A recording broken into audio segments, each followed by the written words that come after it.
بما أنزل الله ولا تتبع أهواءهم أما جاءك من الحق لكل جعلنا منكم شرعة ومنهاج ولو شاء الله لجعل لكم أمة واحدة ولكن ليبلوكم فيما أتاكم فاستبقوا الخيرات إلى الله مرجعكم جميعا فينبئكم بما كنتم فيه تختلفون. اور اب ہم نے آپ پر حق کے ساتھ یہ کتاب نازل کی ہے جو پہلی تمام کتابوں کی تصدیق کا ذریعہ ہے اور ان کی تعلیم سمیٹے ہوئے ہے، پس جو حکم اللہ نے نازل فرمایا ہے اس کے مطابق فیصلے کرو اور حق قرآن مل جانے کے بعد پہلی امتوں کی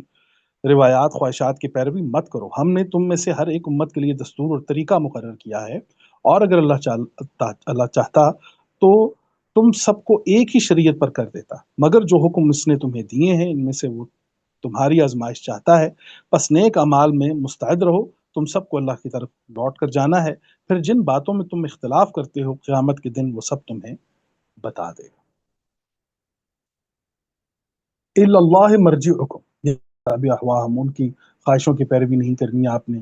اور ہر ایک شرع اور منہاج جو ہے وہ ہم نے رکھا ہے، تو ہم اگر چاہتے تو آپ کو ایک بنا، لیکن ہم نے اس کے اندر لیبلوکم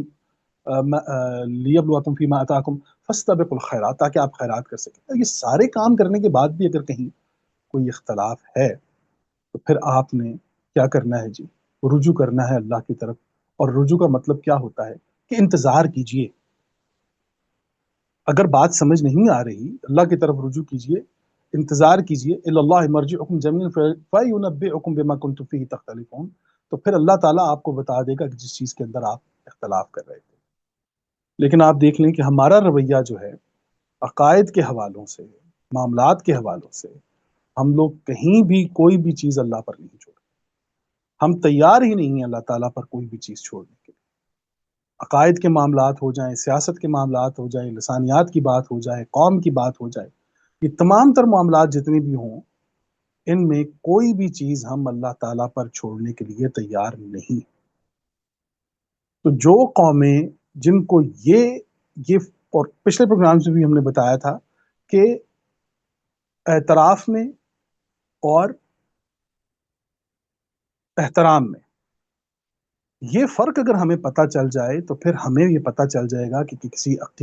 کسی دوسرے عقیدے رکھنے والے انسان کے ساتھ بات کیسے کرنی ہے، کسی دوسرا مکتبہ فکر سے بات کیسے کرنی ہے، کسی غیر مسلم کے ساتھ بات کیسے کرنی ہے، اور پھر یہ تمام تر چیزیں ہمارے لیے آسان ہو جائیں گی۔ یہ بات ذہن میں رکھیے کہ یہ تمام تر چیزیں خیرات کی طرف تو بڑھیے، فاستبقوا الخیرات، خیر کی طرف جائیے، لیکن اگر کوئی اختلاف آپ دیکھتے ہیں اپنے اندر تو پھر آپ کا رجوع جو ہے وہ اللہ کی طرف ہونا چاہیے۔ اور یقیناً